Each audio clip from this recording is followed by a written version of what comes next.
ධර්මාවලෝකනය මුල් බුදු සමයේ අප්‍රකට දෙසුමින් සසර විඩාව සංසිඳුවනු පිණිස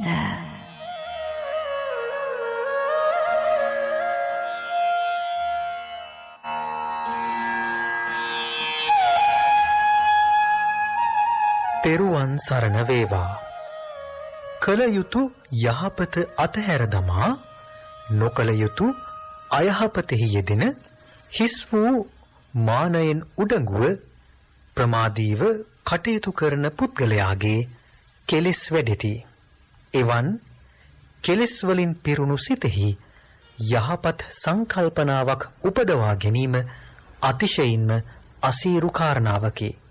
එනිසාවෙන් යහපත් සංකල්පනාවන් සිත් තුළ ජනිත කරවමින් සසර ජය ගන්නට ඔබට මඟ කියා දෙනු පිණිස මුල් බුදු සමයේ අප්‍රකට දේශනා ඇසුරින් බෞද්ධයා ගුවන්විදුලිය ඔබ වෙත ගෙන එන ධර්මාවලෝකනය සද්ධර්ම දේශනා මාලාවේ තවත් එක් දේශනාවක් මෙලෙසින් ආරම්භ වන්නේ.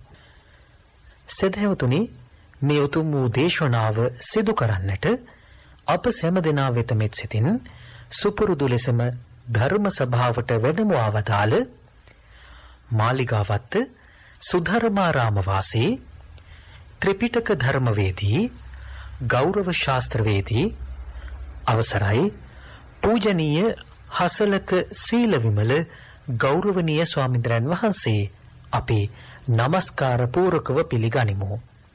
සාදු සාදු සාදු. පෙළවත්ත බත්තර මුල්ලේ පදිංචි පින්වත් චමින්ද සුමනරත්න මහතා ප්‍රධාන පවුලේ පින්වත් පිරිස මේ උතුම් වූ දේශනාවේ සදැහැති දායකත්වය ලබාගෙන කටයුතු කරනවා. එසේනම් අපි දැන් ගෞරවනීය ස්වාමීන් වහන්සේට নমස්කාර පූර්වකව ඇරයුම් කරමු. මෙතෙන් පටන් අප සෑම දෙනා වෙත මෙත් සිතින් මේ උතුම් වූ දේශනාව පවත්වන ලෙසට අවසරයි ස්වාමීන්ද්‍රයන් වහන්ස. සාදු සාදු සාදු. සමන්ත චක්කවාලේසු අත්‍රා ගච්ඡන්තු දේවතා සද්දම්මං මුනි රාජස්ස සුනන්තු සග්ග මොක්ඛදං ධම්ම ශ්‍රවණ කාලෝ අයං බදන්තා ධම්ම ශ්‍රවණ කාලෝ අයං බදන්තා ධම්ම ශ්‍රවණ කාලෝ අයං බදන්තා. නමෝ තස්ස භගවතු අරහතු සම්මා සම්බුද්දස්ස නමෝ තස්ස භගවතු අරහතු සම්මා සම්බුද්දස්ස නමෝ තස්ස භගවතු අරහතු සම්මා සම්බුද්දස්ස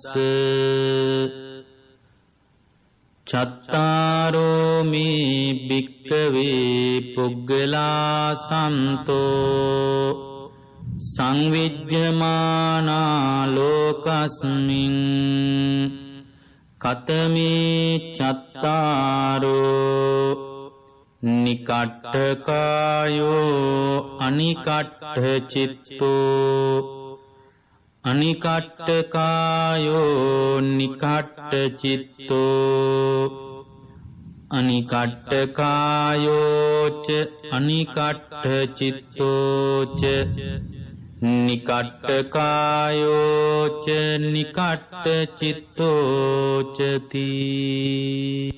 ඒ අපගේ ශාස්ත්‍රූ වූ සම්මා සම්බුදුරජාණන් වහන්සේට අප හැම දිනාගේම නමස්කාරය වේවා. සුපින්වත්නි, අදත් ඔබ හැම දිනාම මේ රාත්‍රියේ ධර්මාවලෝකනේ ධර්ම දේශනා මාලාවේ අද දිනට નિયમિત ධර්මානුශාසනාවයි ශ්‍රවණය කරන්නට බලාපොරොත්තු වන්නේ. පින්වත්නි, අද ධර්ම දේශනාවේ සදැහැති දායකත්වයෙන් කටයුතු කරන්නේ පැලවත්ත බත්තර මුල්ල පදිංචි චමින්ද සුමනරත්න මහත්මයා ඇතුළු පවුලේ පින්වත් හැම දෙනාම මැදිහත් වෙලා ඔවුන්ගේ අරමුණු මුදුන් පමුණුවාගෙන බොහෝම ශ්‍රද්ධාවෙන් චමින්ද සුමනරත්න මැතිතුමන් ප්‍රදාන පින්නතුන් දායකත්වයේ දරනවා. ඒ පින්නතුන්ගේ අරමුණු සිහි කරලා අපි ධර්ම දේශනාව අවසානයේ පුණ්‍යානුමෝදනා කරන්න බලාපොරොත්තු වෙනවා. දැන් ධර්ම ශ්‍රවණය කරන්නට කාලය. පින්වත්නි, මේ ධර්මාවලෝකනයේ ධර්ම දේශනා මාලාව ඔබ හැම දෙනාගේම ජීවිතයේ මේ බුදුරජාණන් වහන්සේගේ බුද්ධ දේශනා ජීවිතය තුළ අත්දකින ශ්‍රාවකයන් විදියට ඔබට අනුග්‍රහයක් ලැබෙන්නට ඇති කියලා අපි කල්පනා කරනවා. ඒ වගේම අද මේ දේශනාවත් ඔබේ ජීවිතයෙන් ධර්මයේ ඔස්සේ ඔබේ ජීවන චර්යාවට අනුග්‍රහයක් හදාගන්නේ කොහොමද කියන පණිවිඩයට උපකාරයක්, ධර්මයේ ආලෝකයක්, ධර්මයේ පිහිටක්, පිළිසරණක් සැලසේවා කියන අදිෂ්ඨානයේ සහිතව අපි ධර්ම දේශනාව ආරම්භ කරනවා. පින්වත්නි, බුදුරජාණන් වහන්සේගේ සම්බුදු වචනය මේ උභය ලෝක අන්තයට වැටෙන්නේ නැතුව බොහෝම මධ්‍යස්ථ තැනක ඉඳලා මේ හිත හුරු කරගන්න විදිය ගැන අපට හරියට අනුශාසනා කරනවා.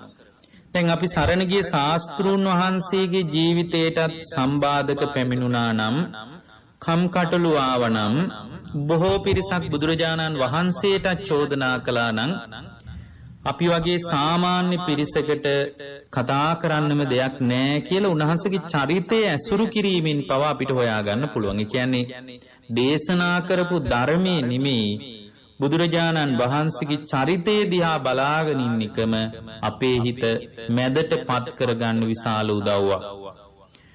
දැන් ඔබට මම සරලම උදාහරණයක් කියන්නම්. බුදුරජාණන් වහන්සේට ලැබුණු විශාලම දානය තමයි අසද්දෘස දානය. අසද්දෘස දානය කියලා කියන්නේ ඒ වගාව කරද්දී පවා පින්වත්නි, ඒ දානෙට සූදානම් වෙච්ච අය සීලයකින් පිරිහුන්නේ කියනවා. කුඹුරට බස්සන කොටත්, වගාවේ ඵල නෙලා ගන්න කොටත්, ගොවියස්සනු Tamanගේ මාලිගාවට අරගෙන එනකොටත් පින්වත්නි, හැම වෙලාවකම සීලය තුලකින් ශක්තිමත් වෙච්ච පිරිසක් තමයි කියනවා ඒ ආහාර පාන සකස් කිරීම දක්වාම කටයුතු කළේ. ඒ කියන්නේ කුඹුර හානකොට පවා සැලසුමක් තියෙනවා භාග්‍යවතුන් වහන්සේට පූජා කරන මේ විශේෂ දානයකටයි අපි සැරසෙන්නේ කියලා. කුඹුරට බහින පිරිස පවා කුඹුරට බහින්න කලින් පින්වත්නි, වෙලට ආසන්න වෙච්ච තැනකදී පන්සිල් සමාදන් කරනවා කියනවා. එතකොට මේ විදියට බොහෝම සැලසුම් සහගතව පූජා කරපු මේ අසද්දෘස දානෙ වගේම බුදුරජාණන් වහන්සේට යවහාලු මාස ගණනාවක් ආහාරයට ලැබුණා කියන එක අපි අමතක කරන්න හොඳ නෑ පින්වත්. දැන් බලන්න, බුදුරජාණන් වහන්සේගේ චරිතය තුලින් අපට ගන්න තියෙන ආදර්ශය, චරිතය තුලින් අපේ ජීවිතයට ගොඩනගා ගන්න තියෙන කාරණේ තමයි අපි සරණ ගිය ශාස්ත්‍රූන් වහන්සේ පවා මේ උභය අන්තයට මුහුණ දුන්නා. හැබැයි මේ බුදුරජාණන් වහන්සේගේ ජීවිතයේ උභය අන්තයේ ඉස්සරහා හෙළුණේ නෑ.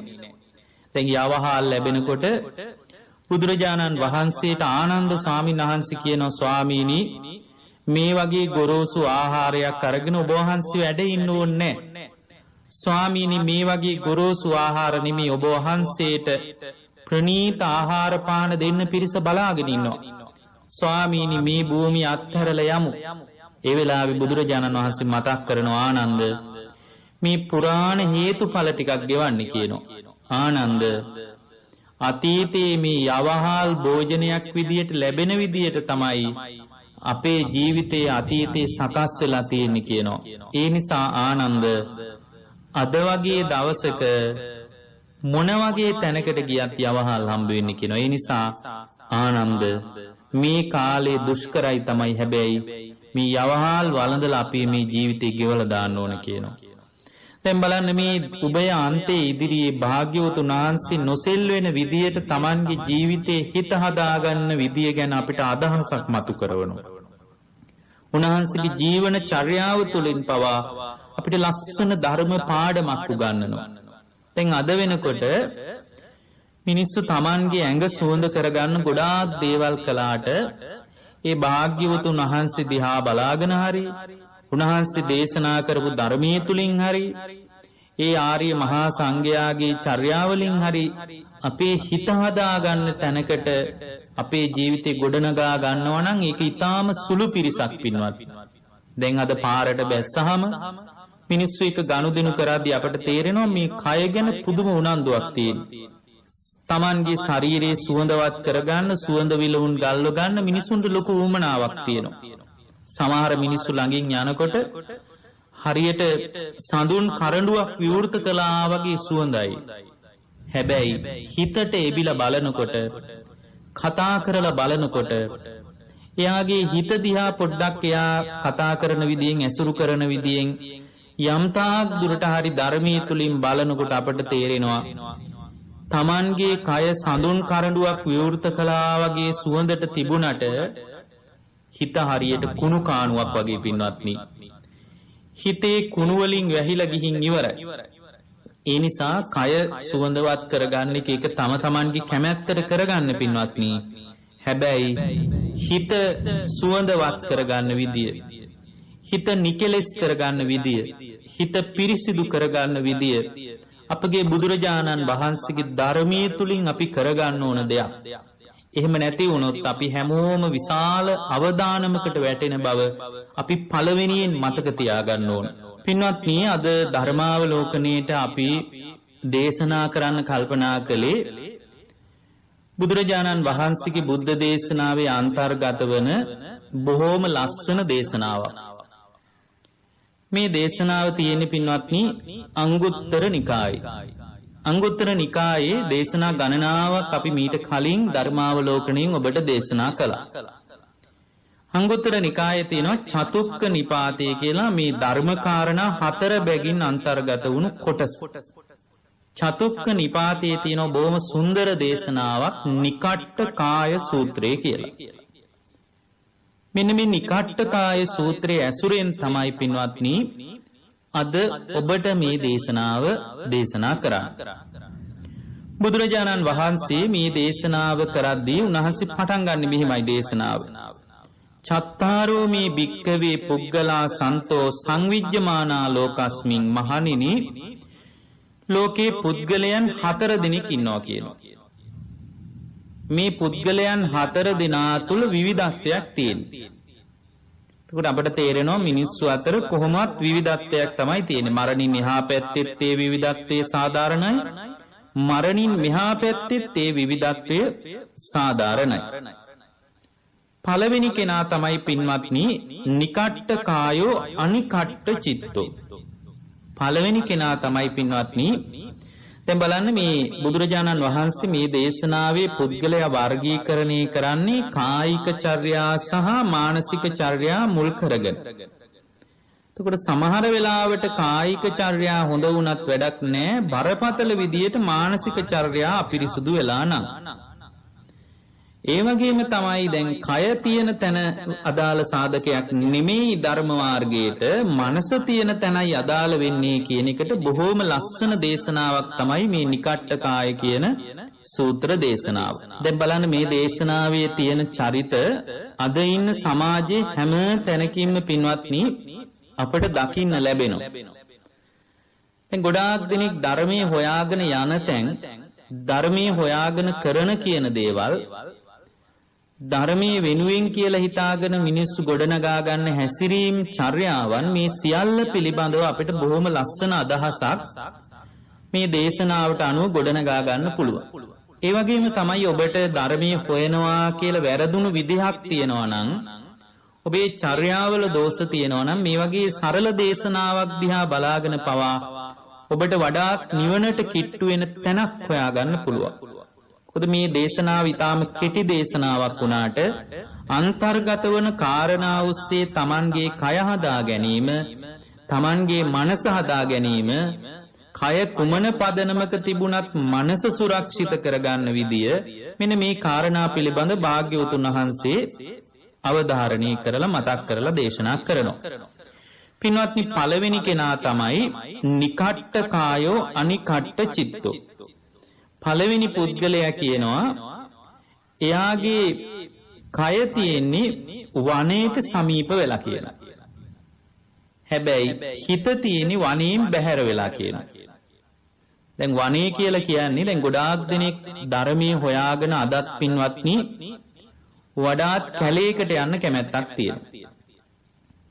එතකොට මේ වනයේ ඔස්සේ ඒගොල්ලෝ හිතනවා ධර්මයට නිමිත්තක්, ධර්මයට විමුක්තියට අදාළ අදහසක් ගන්න පහසුවේ කියලා. ඒ නිසා තමයි ධර්මයේ හොයන ගොඩාක් දෙනෙක් කැලෑවක් හොයාගන්න බලන්නේ. දැන් අද වුණත් කැලෑවක ස්වාමීන් වහන්සේ නමක් හිටියොත් මේ සාමාන්‍ය මිනිස්සු අතර පවා තියෙනවා මේ උන්වහන්සේලාගේ ජීවිතේ ධර්මයේ තියෙනවා. උන්වහන්සේලාගේ ජීවිතේ ආධ්‍යාත්මික සුවතාවයක්, ආධ්‍යාත්මික වැඩපිළිවෙලක් තියෙනවා කියලා. ඒක ඊටාම නිවැරදි වෙන්න පුළුවන්. හැබැයි පින්වත්නි, ඒ මතය අසම්පූර්ණයි. වනයේක ඉන්න කෙනෙක් තුල ධර්මයේ තියෙන්න පුළුවන්. ඒකෙන් ප්‍රතිවිරුද්ධව කෙනෙක් ගොඩනගා ගන්න පුළුවන්. මේ පන්සලක, ආරාමයක, මේ අපි ඇසුරු කරන පන්සල් පරිසරයක ධර්මයේ ඇසුරු කරන අය නැහැ කියන එක පිළිබඳ වැරදි අදහසක් ගන්න එපා. සමහර විට ඒ වැරදි අදහස නිසා යාගේ විමුක්තිය පවා වැහිලා යන්න පුළුවන්. දැන් වනයේකට යන්නේක, වනයේක වාසය කරන එක ධර්මයේ ජීවමාන කරගන්න හොඳ තෝතැන්නක් කියන එක පිළිබඳ අදත් මිනිස්සු අතර අදහසක් තියෙනවා. දැන් සමහර අය දන් දෙන්න වුණත් ගොඩාක් වෙලාවට කැලෑම හොය යනවා. වනාන්තරම හොය යනවා. දැන් අපිනුත් අහනවා ස්වාමින් වහන්සේ අපි දානයක් දෙන්න තීරණය කරනවා කැලෑවක තියෙන ආරණ්‍යයක් එහෙම දන්නේ නැද්ද කියලා.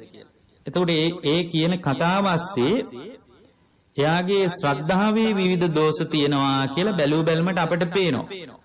එතකොට පොදු සංඝයා කියන අදහස නෙමෙයි එතන තියෙන්නේ, පුද්ගලික අදහසක් තියෙන්නේ කියන එකත් අපට තේරෙනවා. නමුත් අපි පිළිගන්න ඕන දෙයක් තියෙනවා.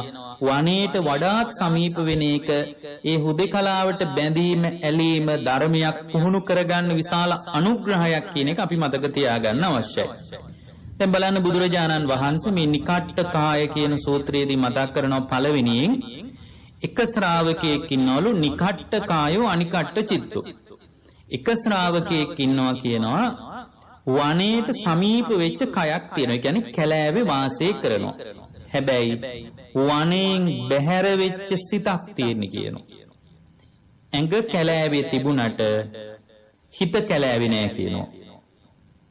ඒ වනේ වගේ හුදෙකලා තැනක ශරීරයේ තියාගෙන තිබුණට, ඒ කියන්නේ ශරීර කූඩුව කැලෑවකට කිට්ටු වෙලා ආරණ්‍යයක ගල් ගුහාවක වාසය කළාට භාග්‍යවතුන් වහන්සේ මතක් කරනවා පින්වත් මහණෙනි, වනයේට සමීප කයක් තියන අය වනයේට සමීප සිතක් තියනවා කියලා කියන්න බෑ කියනවා.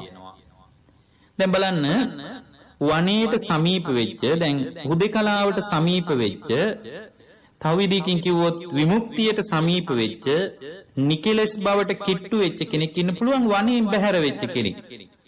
ඒ වගේම තමයි දැන් භාග්‍යවතුන් වහන්සේ පළවෙනියෙන් මතක් කරන කාරණේ ඊටාම වැදගත් කාරණයක්. ඇඟ වනයේ තියනවා කියනවා, හැබැයි හිත වනයේ නෑ කියනවා. පින්වත්නි, ඇඟ කැලෑවක තියාගන්න පුළුවන් වස්තුකාමයේ අත්හැරපු කෙනෙකුට. දැන් කාමයේ ප්‍රධාන කොටස් දෙකක් තියෙනවානේ. එකක් තමයි ක්ලේශකාමයේ, අනිත් එක වස්තුකාමයේ. ඒතකොට ක්ලේශකාමයේ මේ අතගාලා හොයාගන්න බෑ. හැබැයි වස්තුකාමයේ කියන එකත් හිතේ තමයි ඇති වෙන්නේ. හැබැයි එයාගේ ඇති වෙච්ච කැමැත්ත අතගාලා මෙන්න මේ දේ කියලා අපිට පෙන්වන්න පුළුවන්.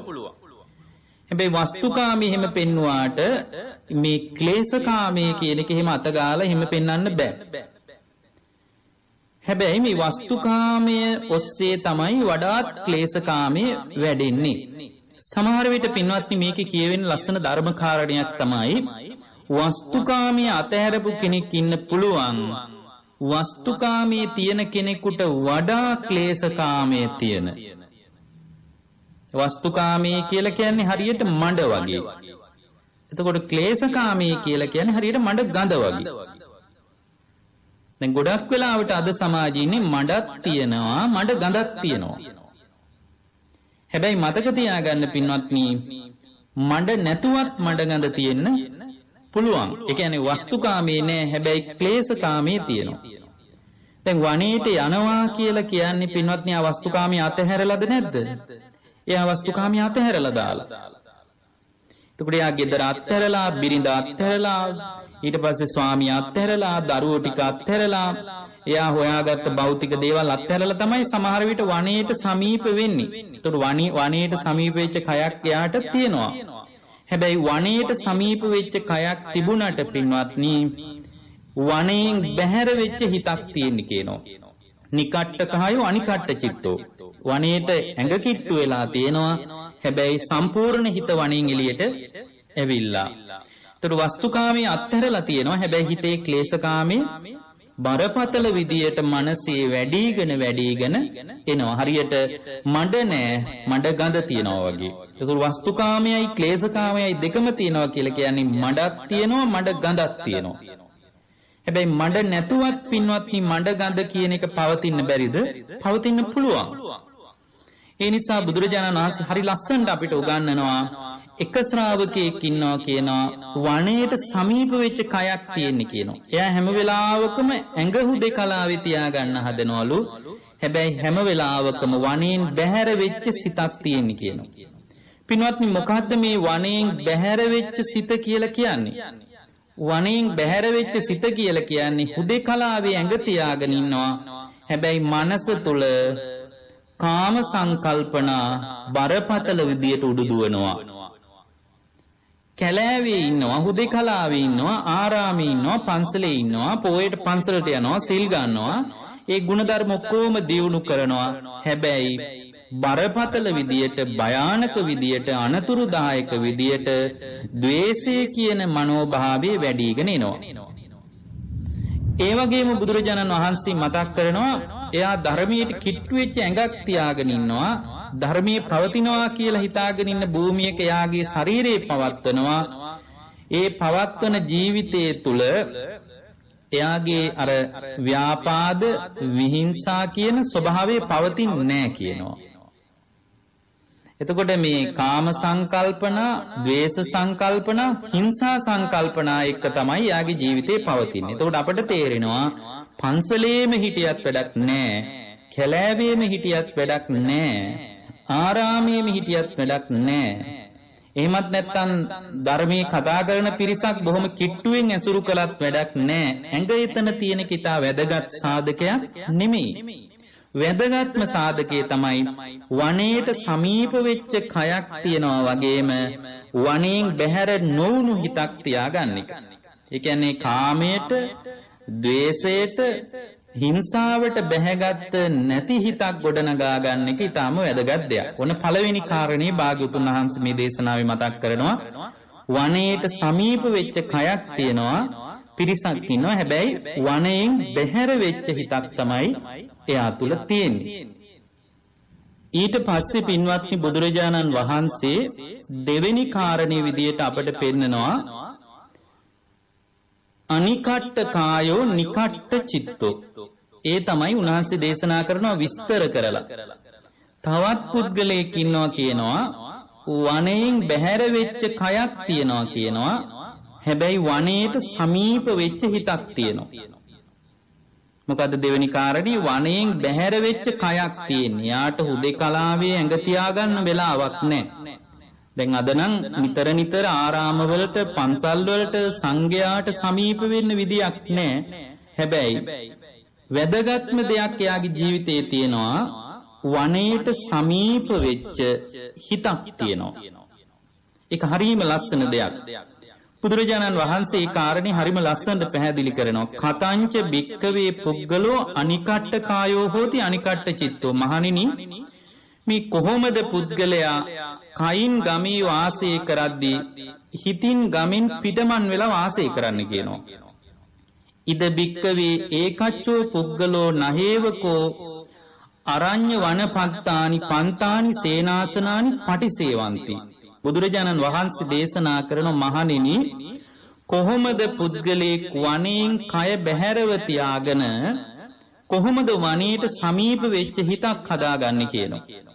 උන්වහන්සේ දේශනා කරනවා පින්වත්නි, මේ පුද්ගලයෙක් ඉන්නවා කියනවා මේ වන ප්‍රාප්ත වෙන්න වෙලාවක් නැහැ කියනවා. සීලාසනයක් සේවනය කරන්න වෙලාවක් නැහැ කියනවා. අද නම් පන්සලකට යන්න වෙලාවක් නැති වෙන්න පුළුවන්. ආධ්‍යාත්මික ජීවිතයකට මේ බාහිරව ශරීරය පවත්ව ගන්න වෙලාවක් නැහැ වෙන්න පුළුවන්. හැබැයි එහෙම වුණාට එයාගේ ජීවිතේ නික්කම්ම සැපය හිත තුල වැඩෙනවා කියනවා. අව්‍යාපාද විතර්කයට එයාගේ හිත විවෘත වෙලා කියනවා.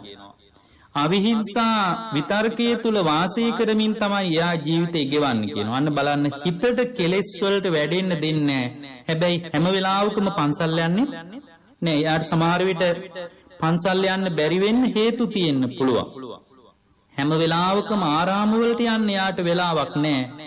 හැබැයි යා ඇසුරු කරද්දී, යා ගනුදෙනු කරද්දී තමන්ගේ ජීවිතේ කාමයන්ට විවෘත වෙච්ච බවක්, එයාගේ ජීවිතේ තවත් කෙනෙකුට හිංසා කරන බවක්, තවත් කෙනෙකුට වෛර කරන බවක්, තවත් කෙනෙක්ගේ ජීවිතේ තලා පෙළන බවක් එයාගේ හිතේ මොකුත් නැත්තේ නෑ. හැබැයි යා නිතර පන්සල් වලට යන කෙනෙක් නෙමෙයි. දැන් බලන්න, භාග්‍යවතුන් වහන්සේ ඒ තුල යම් අගය කිරීමක් කරනවා. වනයෙන් බැහැර වෙච්ච කයක් තියනවා කියනවා. හැබැයි වනයේට සමීප වෙච්ච හිතක් තියනවා කියනවා. ඒක හරිම වැදගත් කාරණයක්. ඒක පින්වත්නි මේ ඇසුරු කරද්දී, කතා බහ කරද්දී හොයන්න පුළුවන්.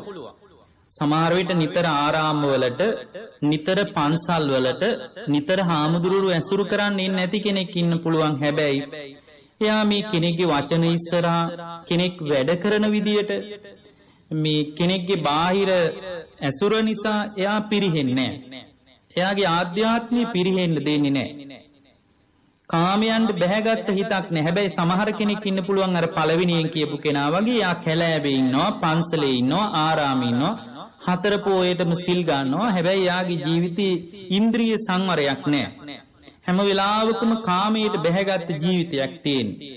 ව්‍යාපාදයට බැහැගත්ත ජීවිතයක් තියෙන්නේ. තවත් කෙනෙක්ගෙන් පලි ගන්න හිතක් තියෙන. හැබැයි යා ආරාමේ තමයි වැඩියෙන් කාලය ගෙවන්නේ, පන්සලේ වැඩියෙන් ඉන්නේ. වනයේටයි හිත බැහැගෙන තියෙන්නේ බාහිර කායික ස්වභාවය. නමුත් එයාගේ හිත වනයේට බැහැගත්ත බවක් නෑ. දැන් තව කෙනෙක් ඉන්නවා. දැන් මේ පුද්ගලයා හරි වැදගත් කෙනෙක්. කය වනයෙන් බැහැර වෙලා තියෙනවා. නමුත් හිත හැම වෙලාවකම වනයේ වාසය කරනවා. මම ඕකට ඔබට ලස්සන සිද්ධියක් කියන්න. එක විද්‍යාඥයෙක් හිටියා. ඒ විද්‍යාඥයා විවාහ වුණාට පස්සේ බිරිඳගේ කට හොඳ නෑ. බිරිඳ හැම වෙලාවකම කියවනවා, කෑ ගහනවා. හැබැයි මේ මිනිස්සු කිසිම දෙයකට ප්‍රතිචාර දක්වන්නේ නැහැ. දැන් මෙයා තුල යම් නිවීමක් තියෙනවා. දැන් මේ විද්‍යාඥයාට එක වෙලාවක හිතෙනවලු මේ කරදරෙන් නිදහස් වෙන්න මට කොයි වෙලාවෙත් අර ලැබ් එකේ වැඩ ටික හරි කරගෙන ඉන්න පුළුවන් නම් කියලා යාට හිතෙනවලු. මොකද ගෙදර ආපු වෙලාවෙ ඉඳලා මේ බිරිඳ කියවන එකමයි වැඩේ කියලා. කොයි වෙලාවෙත් දෝෂාරෝපණය කරන එකමයි වැඩේ කියලා. දැන් මේ බිරිඳ බැලුවා දැන් කෙනෙක් බනිනකොට අනිත් කෙනත් බනින්න ඕනේ සාමාන්‍ය ලෝකේ. දැන් සාමාන්‍ය ලෝකේ රීතිය තමයි, ස්වභාවය තමයි බනිනවා නම් අනිත් පැත්තෙනුත් බනින්න ඕන. ගහනවා නම් අනිත් පැත්තෙනුත් ගහන්න ඕන. දැන් බනින ලෝකේ නොබැන ඉන්න තැනට Tamanගේ හිත හදාගත්තොත් එimhe අර බනින කෙනාම තමයි ආය අමාරුවේ වැටෙන්නේ. දැන් බලන්න, බාහිර ලෝකේ වචන ඉස්සරහා, බාහිර කතාබහ ඉස්සරහා නොකැළඹෙන හිතක් මේ පුද්ගලයාට තියෙනවා. දැන් බිරිඳ කොයි වෙලාවෙත් කෑ ගහනවා. හැබැයි මේ මිනිස්සයා මොකක්වත් වචනයකින් උත්තර දෙන්න යන්නේ නැහැ. බැරිම තැන මේ බිරිඳට කේන්ති ගිහින්, දැන් මම මෙච්චර බනිනවා මට එක වචනයක්වත් කිව්වේ නැහැ. මේ මිනිස්සයාට කන් ඇහෙන්නෙත් නැද්ද දන්නේ නැහැ. එක්ක නිදිද දන්නේ නැහැ මේ ආපු වෙලාව ඉඳලා කියලා. එහෙම අර වතුර භාජනයක් ගෙනල්ලා ඇඟ පුරාම නාවනවා. නෑවුවට පස්සේ තෙත ඇඳුම් පිටින්ම ඒ මිනිස්සයා Tamanගේ ගෝලයෝ ළඟට යනකොට අර ඊතුරු පිරිස අහලා තියෙනවා මේ ඔබතුමා මොකද මේ තෙමීගෙන ඇඳුම් කොහොම තෙමිලා අද මොකද මේ ඇඳුම් තෙතමාත්තු වෙච්ච පිටින්ම මේ ආයතනයට ආවේ කියලා. එතකොට ඔහු ලස්සන කතාවක් කියනවා. නෑ හැමදාම බොරවනවා විතරයි. අද හොඳට වැස්සා කියනවා. දැන් ඒක බලන්න හරිම සැහැල්ලුවෙන් දරාගත්තා. දැන් යාගේ වචනය තුල හරි ලස්සන දාර්ශනික අදහසක් ගන්න පුළුවන්. හැමදාම බොරවනවා විතරයිනේ අද හොඳටම වැස්සා කියනවා. එතකොට මේකේ හරි ලස්සන දෙයක් තමයි මේ සන්තෝෂයෙන් පිළිගත්තට පස්සේ යම් දෙයක් ඒකේ පීඩනය අඩුයි කියන එකක්. දැන් ඕනම දෙයක් සන්තෝෂයෙන් අපි පිළිගන්න පටන් ගත්තාම පින්වත්නි ඒ සන්තෝෂයෙන් පිළිගන්න එක ඇතුලේ අපේ ජීවිතේ හරියට අඩු වෙන දෙයක් තියෙනවා. ඒ තමයි පීඩනය. දැන් ඕනම දෙයක් සන්තෝෂයෙන් පිළිගන්න පුළුවන් හිතක් හදාගත්තා නම්, ඒ කියන්නේ ඕනම දෙයක් කැළඹෙන්නේ නැතුව බාර ගන්න පුළුවන් හිතක් හදාගත්තට පස්සේ එයාගේ ජීවිතේ පීඩනයක් නෑ. එතකොට හුදේකලාවේ ඇඟ තියාගෙන ඉන්න කෙනෙක් පවා මනස කැළඹෙනවා නම් එයාට වඩා පින්වත්නි හුදේකලාවේ ඇඟ තියාගන්නේ නැතුව මනස නොකැළඹී ඉන්න කෙනා ඊටා වැදගත් කෙනෙක් විදියටයි අපගේ බුදුරජාණන් වහන්සේ පුද්ගලයා ගැන අපිට කියලා දෙන්නේ. ඒ නිසා පින්වත්නි ඊටාම වැදගත් දෙයක් තමයි අපේ ජීවිතයට අපේ ආධ්‍යාත්මය තුල ගුණධර්ම දියුණු කරගන්න එක. ඉන්න තැන ඇසුරු කරන පිරිස මොන වගේ පරිසරයකද ඉන්නේ මේ කිසිවක් අදාළ වෙන්නේ නැහැ. කය මොන වගේ තත්වයෙන් තියාගෙන තියනවද ඉන්නවද ඒව මොකක්වත් අදාළ වෙන්නේ නැහැ. Tamanගේ හිත රැක ගන්න එක ඊටාම වැදගත් දෙයක්. වනයේට සමීප වෙච්ච හිතක් තියාගන්න එක. තමන්ගේ බාහිර කය වනයේ සේවනය නොකලත් තමන්ගේ ආධ්‍යාත්මය තුල වනයේ සේවනය කරන්න පුළුවන් හිතක් හදාගන්න එක ඊටාම වැදගත් දෙයක්. කොහොමද එහෙම හිතක් හදාගන්නේ? එයාගේ ජීවිතේ කාම සංකල්පනා වැඩෙන්න දෙන්නේ නැතුව. දැන් අපි දන්නවා කාමයේ කියන්නේ අපිව විශාල අමාරුවක වටන දෙයක්. මේ කාමයේ නිසා අපි විශාල අරුබුදයකට වැටිලා ඉවරයි. මේ ඔක්කොම ප්‍රශ්න පින්වත්නි කාමයේ නිසා. ඒකට කාම සංකල්පනා හිතේ මෝරගෙන එනකොට ඒ හිතේ මෝරගෙන ඉන කාම සංකල්පනාවට Tamanගේ හිත විවෘත කරන්නේ නැතුව ඉන්න පුළුවන් නම් ව්‍යාපාදයේ මෝරගෙන එනකොට ඒ මෝරගෙන ඉන ව්‍යාපාදයට හිතට නැවෙන්නේ නැතුව ඉන්න දෙනවා නම් ඒ වගේම හිංසාවට Tamanගේ මනස විවෘත වේගෙන එනකොට හිංසාවට Tamanගේ මනසේ ඉඩ වෙන් කරන්නේ නැතුව ඉන්නවා නම් බුදුරජාණන් වහන්සේ ඒ පුද්ගලයා ගැන මතක් කරන්නේ අර දෙවෙනි කාරණේ. කොහොමද? උන්වහන්සේ මතක් කරනවා දෙවෙනි පුද්ගලයා තමයි වනයෙන් බැහැර වෙච්ච කයක් තියනවා. හැබැයි වනයේට වඩාත් සමීප වෙච්ච හිතක් තමයි මේ පුද්ගලයාට තියෙන්නේ. අනිකට්ට කායෝ නිකට්ට චිත්තෝ. දැන් වැදගත්ම දේ යන තැන නෙමෙයි. යන්නේ කැලෑවකටද ආරාමයකටද ඒ යන තැන අදාළ නැහැ පින්වත්නි. අදාළ වෙන්නේ යන තැන ඉන්න තැන කුමක් වුණත් එයා මොන විදියටද හිත හදාගෙන ඉන්නේ කියන කාරණේ. ආවර ධම්මවිරූහණ කියලා අසන දේශනාවක බුදුරජාණන් වහන්සේ අපට ඉතාම ලස්සන පණිවිඩයක් දෙනවා. ඒ දේශනාවේ උන්වහන්සේ මතක් කරනවා මහණෙනි යම් භික්ෂුවක් හෝ ගිහියෙක් හෝ උපාසකයෙක් හෝ යම් කෙනෙක් ඉන්නවා කියනවා තමන්ගේ ජීවිතේ ක්‍රෝධයටම නැඹුරු කරගෙන එයා මේ භාග්‍යවතුන් වහන්සේගේ අවධානය අවබෝධය අනුශාසනාව තුළ හික්මිලා නැහැ කියනවා. ඒ නොහික්මුණු ජීවිතයක් තියාගෙන සමහර වෙලාවට කැලේකට හරි වෙලා ආරාමයකට හරි වෙලා හැම වෙලාවකම චාටු බස් කිය ඉන්නවා කියනවා. ඒ වගේම දැඩි මාන්නෙන් ඉන්නේ කියනවා. සමහර විට ආරාමයක ඉන්න පුළුවන් මාන්නක්කාරකම්. දැන් සමහර වෙලාවට ආරාමයේ ඉන්නවා කියන එකම දැන් භික්ෂුවකට වුණත් ඒ හුදේකලාවේ ඉන්නවා කියන එක නිසාම මාන්නයක් වැඩෙනවා. එතකොට එයා කැලෑවක ඉන්නවා කියන එක නිසා මාන්නක්කාරකම Tamanගේ මනස තුල වැඩිගෙන එනකොට අනිත් හැමදෙනාම හෙලා දකිමින් තමයි යා කතා කරන්නේ. සමහර විට පොයේට සිල් ගන්න කෙනෙක් ඉන්න පුළුවන්. එහෙම පොයේට සිල් ගන්න බැරි කෙනෙක් දිහා බොහොම අවඥාවෙන් බලන, බොහොම පහත් හැඟීමෙන් බලන, තමන් ඔසවා තබා ගනිමින් අනිත් අය හෙලා දකිමින් සමාජයේ දිහා බලන කෙනෙක් ඉන්න පුළුවන්. හැබැයි ආරාමික ඉන්න පුළුවන්, ගුණධර්ම දියුණු කරන තැනක කය තියාගෙන ඉන්න පුළුවන්. එතකොට ඒ කය තියාගෙන ඉන්න එකට වඩා භයානක දෙයක් මනසේ වැඩිගෙන එනවා කියලා තමන් දකින්න දක්ෂ නැහැ. සමහර විට අර පොයට පන්සලට යන්න බැරි කෙනා තුල එවැනි මාන්නක්කාරකමක් වැඩෙන්නෙත් නැහැ. ආධ්‍යාත්මික ලෝකයේ ಗುಣධර්ම දිහා බලනකොට අර හතර පොයේදම පන්සලේ ඉන්න කෙනාට වඩා ආධ්‍යාත්මිකව Tamanගේ හිතේ කාමයට, ව්‍යාපාදයට, ඒ වගේම හිංසාවට වැඩෙන්න දෙන්නේ නැතු හිත රැකගෙන ඉන්න කෙනා ශ්‍රේෂ්ඨයි බැලූ බැල්මට. බාහිර පැත්තෙන් බැලුවොත් එහෙම අර සුදුරෙද්දක් ඇඳගෙන පොයට පන්සලට ගිහින් ඒ ಗುಣධර්ම දියුණු කරනවා කියන මුහුණුවරෙන් කය තියාගෙන ඉන්න කෙනාට තමයි ප්‍රශංසාව යන්නේ. නමුත් ඇත්තම කාරණේ තමයි මේ කයේ හැසිරීම, කය තියාගෙන ඉන්න තැන, කය තියාගෙන ඉන්න ස්වභාවය අනුව පුද්ගලයාගේ ආධ්‍යාත්මී මනින්න යන්න එපා. දැන් බලන්න මේ ධම්ම විරෝහණ සූත්‍රයේදී බුදුරජාණන් වහන්සේ දේශනා කරනවා භික්ෂුවක් ඉන්නවා හරිම කුහකයි, ආරණ්‍ය ඉන්න පුළුවන්. උපාසකයෙකුත් එහෙම ඉන්න පුළුවන්. ක්‍රෝධයෙන් යුතු අවවාදයේ තුල හික්මෙන්නේ නැහැ. චාටු බස් කිය දැඩි මාන්නක්කාරකමෙන් ඉන්නවා කියනවා. හැම වෙලාවකම තමන්ව හුවා දක්වමින් ඉන්නවා කියනවා.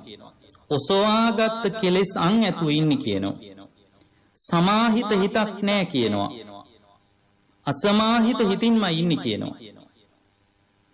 ඊට පස්සේ බුදුරජාණන් වහන්සේ මතක් කරනවා පින්වත් මහණෙනි, ඒ භික්ෂුව මා උදෙසා ශ්‍රද්ධාවෙන් පැවිදි වෙච්ච සංඝ පිරිස නියෝජනය කරන කෙනෙක් නෙමෙයි කියනවා. ඒ භික්ෂුව ධර්ම විනයෙන් බැහැර වෙච්ච කෙනෙක් කියනවා. මේ ධර්ම විනය තුල අභිවෘද්ධියක් ලබන කෙනෙක් නෙමෙයි කියනවා. ඒ භික්ෂුවට ධර්ම විනය තුල වැඩි දියුණුවක් ලබන්න බෑ කියනවා. ඒ භික්ෂුවට ධර්ම විනය තුල විපුල භාවයකට පත් වෙන්න බෑ කියනවා. හැබැයි තව භික්ෂුවක් ඉන්නවා ආරාමික හරි කමක් නැහැ. ග්‍රාමයක හරි කමක් නැහැ. අම්බලමක හරි කමක් නැහැ. ඉන්න තැන කුමන තැනක් වුණත් කුවක සිතින් වාසය කරන්නේ කියනවා. ප්‍රත්‍යලාභ බලාපොරොත්තුවෙන් චාටු බස් කියන අදහසක් නැහැ කියනවා. නුවණින් විමසා තමයි එයා සාමාන්‍ය සමාජයේ පවා පරිහරණය කරන්නේ. භාග්‍යවතුන් වහන්සේගේ අවධානයටම අවබෝධයටම නැමිලා ඉන්නවා කියනවා. මනවින් එකඟ කරගත්ත හිතක් ඒ භික්ෂුවට තියෙන්නේ කියනවා. ඒ පුද්ගලයා මා උදෙසා ශ්‍රද්ධාවෙන් පැවිදි වෙලා ප්‍රතිඵල නෙලා ගන්න කෙනෙක් කියනවා. පින්වත් මහණෙනි, ඒ භික්ෂුව ධර්ම විනයෙන් කවදාවත් බැහැර වෙලා යන්නේ නැහැ කියනවා. මේ ධර්ම විනය තුලම අභිවෘද්ධියක් ලබනවා කියනවා. වැඩි දියුණුවක්මයි ලබන්නේ කියනවා. විපුල භාවයටමයි පත් වෙන්නේ කියනවා. දැන් බලන්න භික්ෂුවක් හෝ භික්ෂුණියක් හෝ උපාසකයෙක් හෝ මේ කවර තරාතිරමක කෙනෙක් වුණත් වෙන්න පුළුවන් පින්වත්නි. මේ බාහිර ශරීරයේ පවත්වන විදිය අනුව, බාහිර ශරීරයේ පවත්වන පාරිසරික සාධක අනුව නම් කවදාවත් එයාගේ ධර්මයට කිට්ටු වෙච්ච බවක් හෝ ධර්මයෙන් ඈත් වෙච්ච බවක් හෝ ධර්ම විනය තුල අභිවෘද්ධියක් ලබන බවක් හෝ අභිවෘද්ධියක් නොලබන බවක් හෝ වැඩි දියුණුවක් ලබන බවක් හෝ වැඩි දියුණුවක් නොලබන බවක් හෝ විපුල භාවයක් ලබන බවක්වත් මේ කිසිම දෙයක් ගැන අදහසක් ගන්න බෑ. ඒක හෘද සාක්ෂියත් එක්ක ඇති වෙන එක්තරා ගනුදෙනුවක් පින්වත්නි. ඒ නිසා දෙවෙනි කාරණේ හරිම වැදගත් කාරණයක්. භාග්‍යවතුන් වහන්සේ දේශනා කරනවා මේ දෙවෙනි පුද්ගලයා වනයෙන් බැහැර වෙච්ච කය තියනවා. හැබැයි වනයේට සමීප වෙච්ච හිතකින් වාසය කරන්න කියනවා.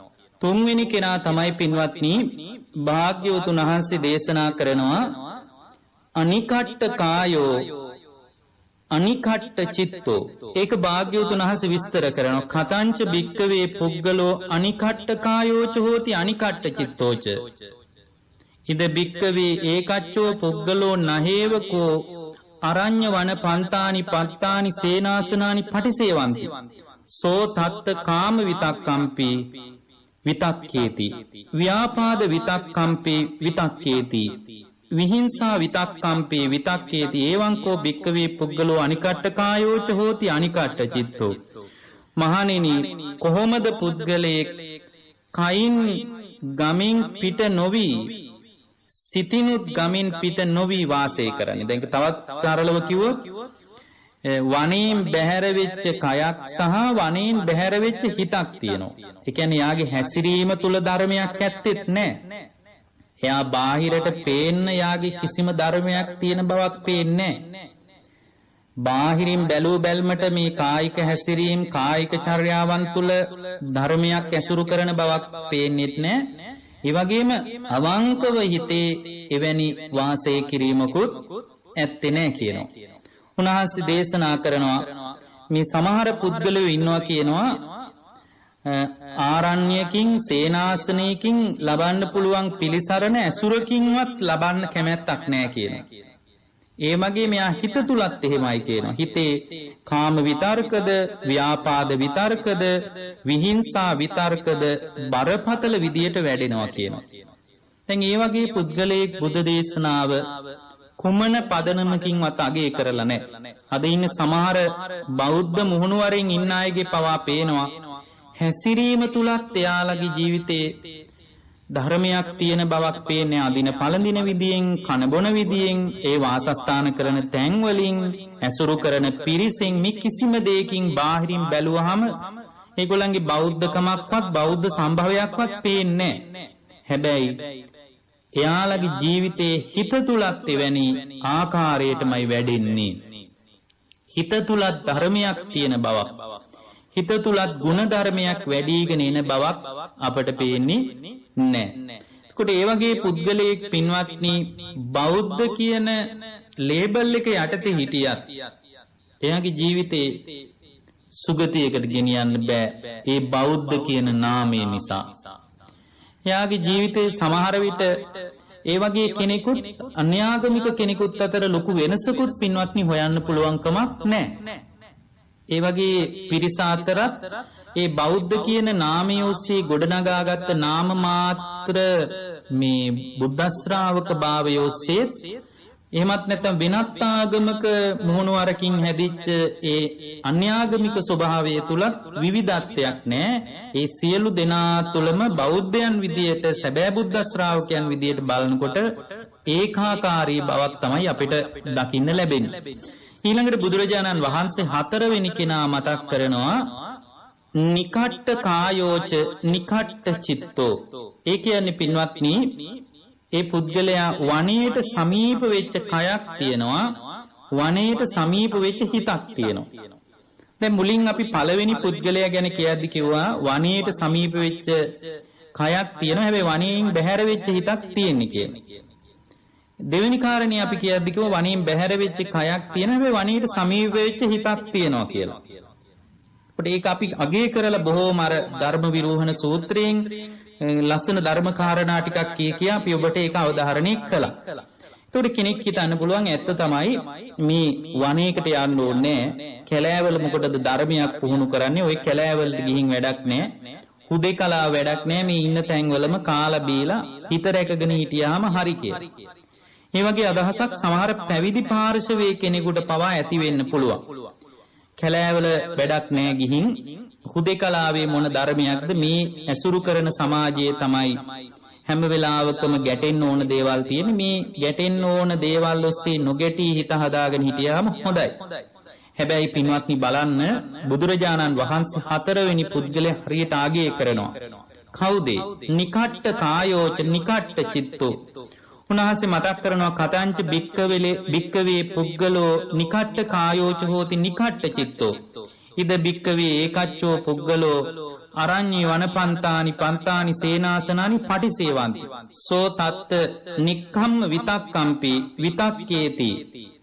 අභ්‍යාපාද විතක්කම්පි විතක්කේති. අවිහිංසා විතක්කම්පි විතක්කේති. එවං කෝ භික්කවේ පුද්ගලෝ නිකට්ඨ කායෝච හෝති නිකට්ඨ චිත්තෝ. දැන් බලන්න මේ කාරණී මතක් කරනවා බුදුරජාණන් වහන්සේ විමසනවා පින්වත් මහණෙනි වනයේට සමීප වෙච්ච කයක් තියාගෙන වනයේට සමීප වෙච්ච හිතක් හදාගන්නේ කොහොමද කියනවා.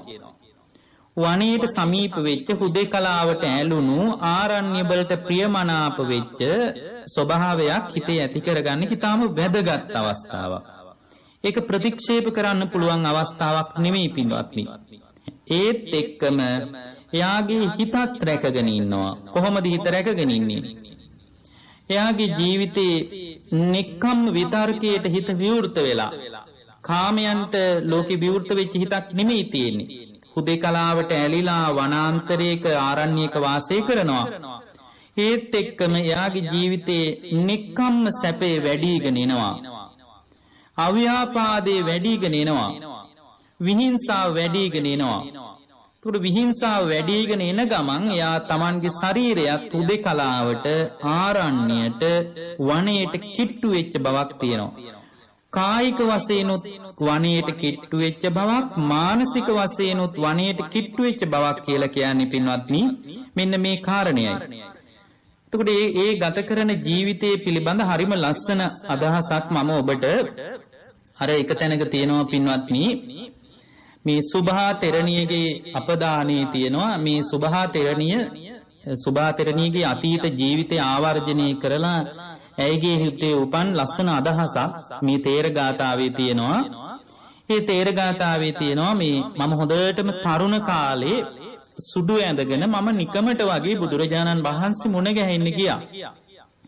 උන්වහන්සේ ළඟට ගිහින් මම උන්වහන්සේගෙන් බණ ඇහුවා. දැන් බලන්න හුදේකලාවට වනයේට බුදුරජාණන් වහන්සේ ඉන්න භූමියට ඇය යනවා. දැන් බලන්න යා භූමිය තෝරගත්තා. ඒ භූමියට ගියාට පස්සේ යා දන්නවා බුදුරජාණන් වහන්සේ බණ කියනවා. දැන් බලන්න යා යන්නේ සුදු ඇඳගෙන ඒ ධර්මය අහන්න පුළුවන් බාහිර ප්‍රතිරූපේ හදාගෙන. නමුත් ඒක සම්පූර්ණ තත්වයක් නෙමෙයි. ඒක ඊට හොඳ තත්වයක්. එතනදී මම මේ අප්‍රමාදීව බුදුරජාණන් වහන්සේ කියා දෙන ධර්මයට කන් දීගෙන හිටියා. ඊට පස්සේ අය කියනවා එතන ඉඳගෙන ඉන්නකොට මට කාමයේ පිළිබඳ ඇති වුණේ අරතියක්මයි කියනවා. මේ කාමයේ ගැන මට කලකිරීමක් ඇති වුණා. පංච උපාදානස්කන්ධය ගැන නන්දි රාගය නිසා මේ පවතින බියජනක සාංශාරික පැවැත්මට ඇතිවෙන උදව්ව ගැන මම හොඳට කල්පනා කරා කියනවා. ඒ වෙලාවෙම මට මහාන වෙන්න හිතක් පහළ වුණා කියනවා. අවසානයේ මම නෑදෑයොත් එක්ක මේ ගැන කතා කරලා මගේ සියලු සැප සම්පත් දැසි දාසෙව අත්හැරලා කම්කරුව අත්හැරලා වතු පිටි කුඹුරු සිත්කලු මේ සියලු දේවල් මම අත්හැරලා දාලා ඒ බුදුරජාණන් වහන්සේගේ ශාසනයට එන්න කැමති වුණා කියනවා. මම බොහෝ සැප සම්පත් අත්හැරිය කියනවා. දැන් බලන්න කයත් වනයේට කිට්ටු වෙච්ච ස්වභාවයක් තියාගෙන දැන් බලන්න හිත වනයේට කිට්ටු කරගන්න විදිය. මේ විදිහට මම ගොඩාක් සැප සම්පත් අත්හැරියා කියනවා. හොඳට පැහැදිලිව නිවන් මඟ පෙන්නලා දෙද්දී මම මේ භාග්‍යවතුන් වහන්සේ ගැන සද්ධාවෙන්මයි මේ නිවන් මඟ තුල ජීවමාන වුණේ කියනවා. රාන්රිදී මුතු මැණික් වලින් කිසි තේරුමක් නැහැ කියලා මම ඒ සුන්දර නිවනට කිට්ටු වෙනකොට දැනගත්තා කියනවා. රාන්රිදී බඩුමුට්ටු ඔක්කොම අතහැරියාට පස්සේ ආයෙත් කිසි දෙයකින් මට ලොකු උපකාරයක් නැහැ කියලා මම තේරුම් ගත්තා කියනවා. මගේ හිත නිවෙන්න පටන් ගත්තා. ක්‍රමානුකූලව මගේ හිත නිවිගෙන ගියා කියලා. දැන් බලන්න ධර්මීට අවබෝධයට පත්වෙච්ච කෙනෙක් කල්පනා කරන විදිය. මම අතීතේ බොහොම අහංකාර විදියට ජීවිතය ගෙව්වේ කියනවා. මගේ හිත මුලා වෙලා තිබුණේ කියනවා. මේ කෙලෙස් වලට වැඩෙන විදියටයි මං වැඩ කරේ කියනවා. ගොඩාක් කරදරවලට මුහුණ දෙන මේ කාමයන් අත්හැරලා දාපු එක ගැන මට තියෙන පුදුම සැනසීමක් කියනවා. මිනිස්සු ඕවට ඇලෙනවා, ප්‍රමාද වෙනවා කියනවා. ඒ ප්‍රමාද වීම නිසාම මිනිස්සු හිත කිලිටි කර ගන්නවා කියනවා. ඒ හිත කිලිටි කර ගන්න එක නිසාම බොහෝ පිරිසක් දුගතියට වැටෙනවා කියනවා. ඇයි කියන ඔය අතරේ මාව මුණ ගැහෙන්න මගේ ඥාතිවරු ඇවිල්ලා කිව්වා මේ බොහෝ සැප සම්පත් සහිත ජීවිතයට සමු දෙන්නේ ඇයි? මේ කාම සම්පත් විඳගෙන බොහෝම සැප පහසුවට ජීවිතේ ගෙවන එක නේද හොඳ? ඇයි මේ ජීවිතේ ප්‍රතික්ෂේප කරන්නේ කියලා සමහර අය මගෙන් ඇහුවා කියනවා. ඒ වෙලාවේ භික්ෂුණියගේ උත්තරේ හරියම ලස්සනයි පින්වත්නි.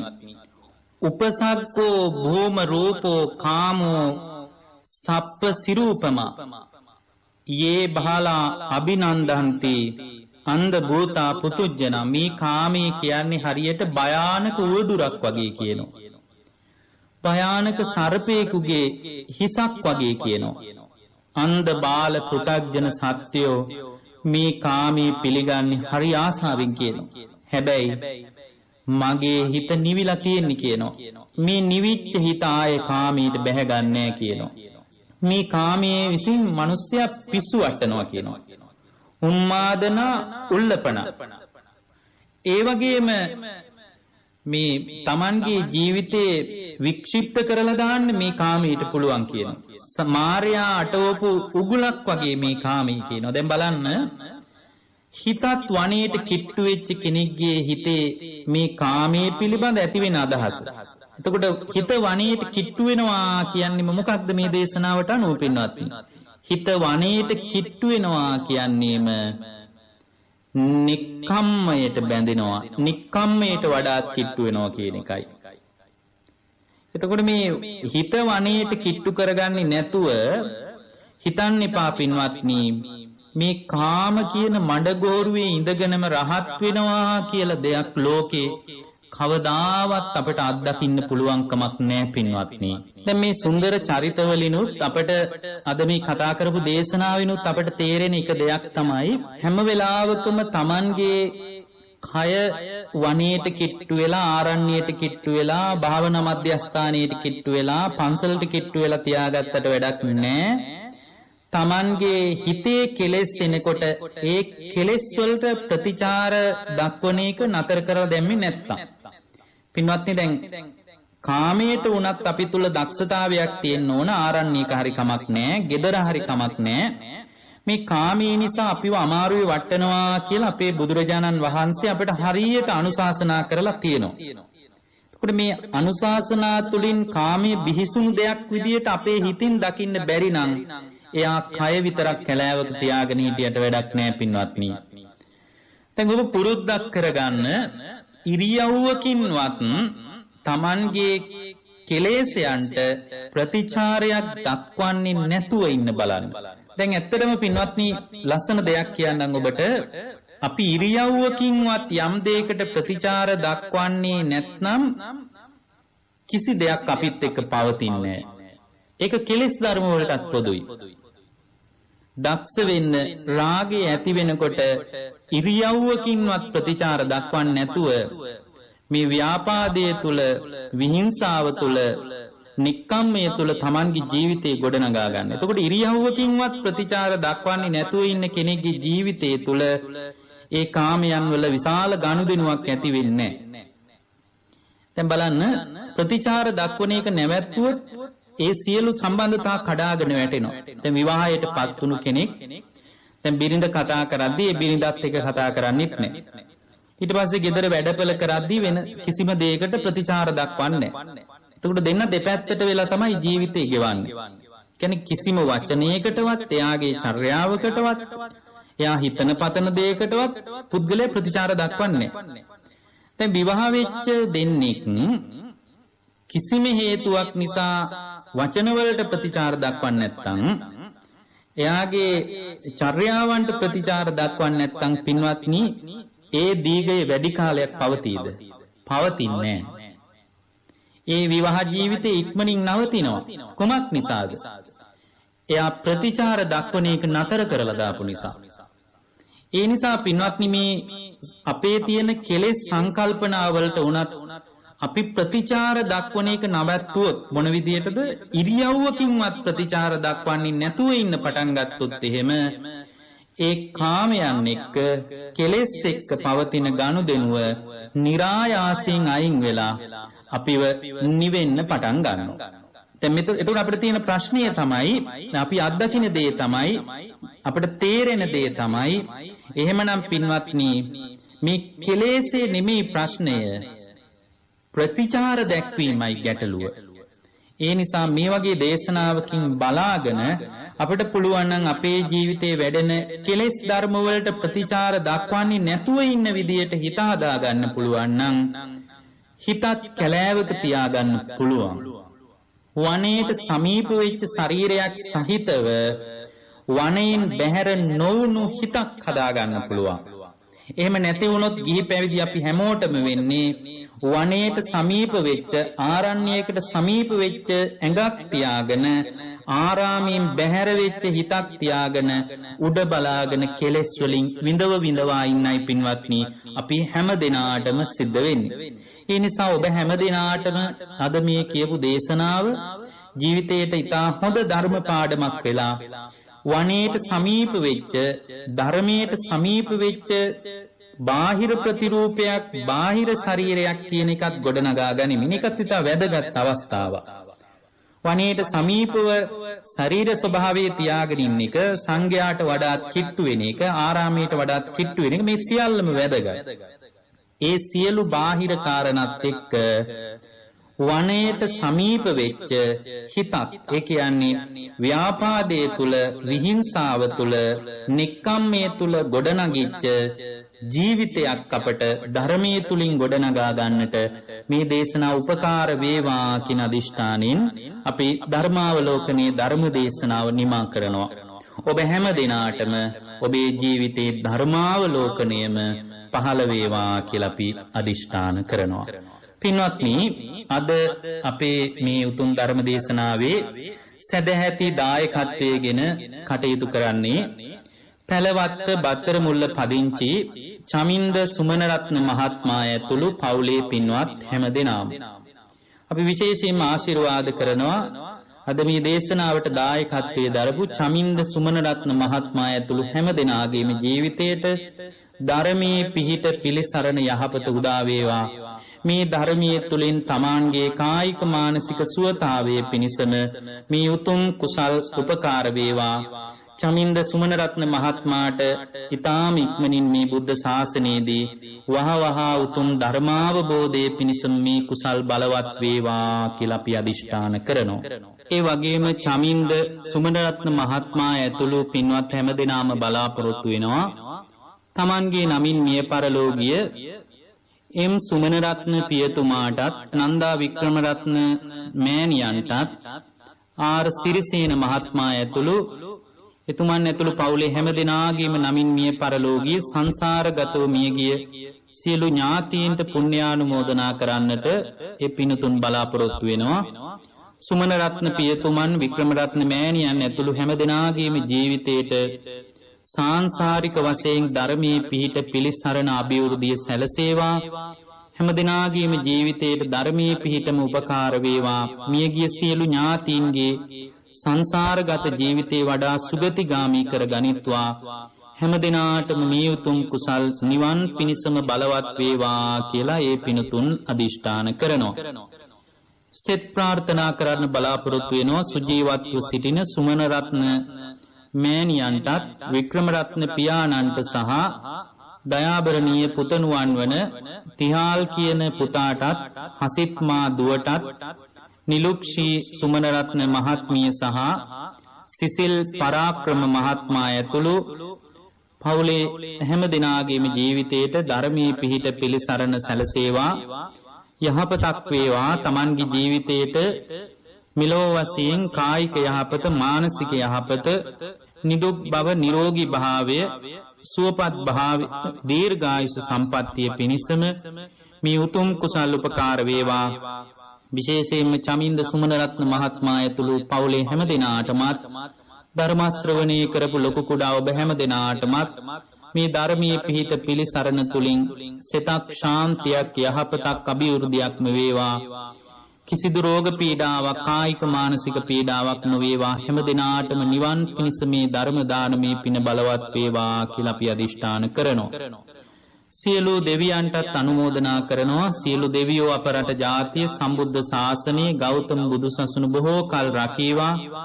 විශේෂයෙන්ම අපවත් වී වදාළ බෞද්ධ මාධ්‍ය ජාලයේ නිර්මාතෘවරයන් වහන්සේ වන නම කියන්න අවසරයි පින්වත් දරණාගම කුසල ධම්ම නායක ස්වාමින් වහන්සේටත් මේ කුසල් උපකාර වේවා.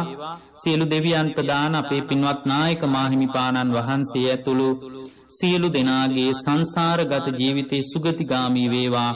ප්‍රාර්ථනීය බෝධියකින් උතුම් නිවන් පිණිසම මේ උතුම් ධර්ම දානමේ පින බලවත් වේවා, හේතු වේවා, වාසනාව වේවා කියලා අපි අදිෂ්ඨාන කරනවා.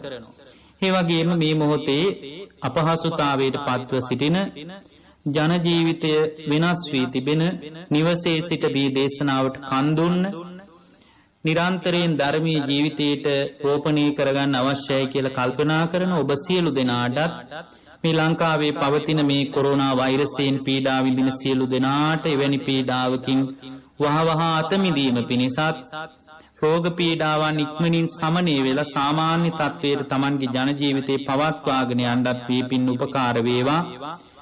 ඒ සියලු දෙනාටත් පින්වත් බොරලන්දේ වජිරඥාන නායක ස්වාමින් වහන්සේ ප්‍රදාන මහා සංඝරත්නයටත් බෞද්ධ ආමාත්‍ය ජාලේ කාර්ය මණ්ඩලයටත් ධර්ම ශ්‍රවණය කරපු ඔබ අප හැම දෙනාටමත් උතුම් නිවන් පිණිසම මේ උතුම් දේශනාමය කුසල් උපකාර වේවා හේතු වාසනා වේවා කියන අදිෂ්ඨානින් අපි ධර්ම දේශනාව නිමා කරනවා.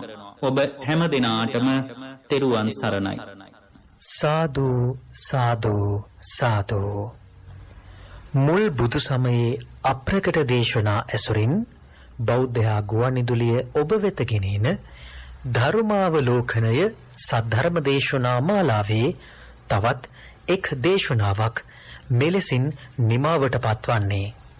අප සෑම දෙනා වෙත මෙත් සිතින් මේ උතුම් වූ දේශනාව පවත්වා වදාළ මාලිගාවත්ත සුධර්මාරාම වාසී ත්‍රිපිටක ධර්මවේදී ගෞරව ශාස්ත්‍රවේදී අවසරයි පූජනීය හසලක සීලවිමල ගෞරවනීය ස්වාමීන් වහන්සේට අපි නිදුක් නිරෝගී චිරජීවනය ප්‍රාර්ථනා කරමු. සාදු සාදු සාදු.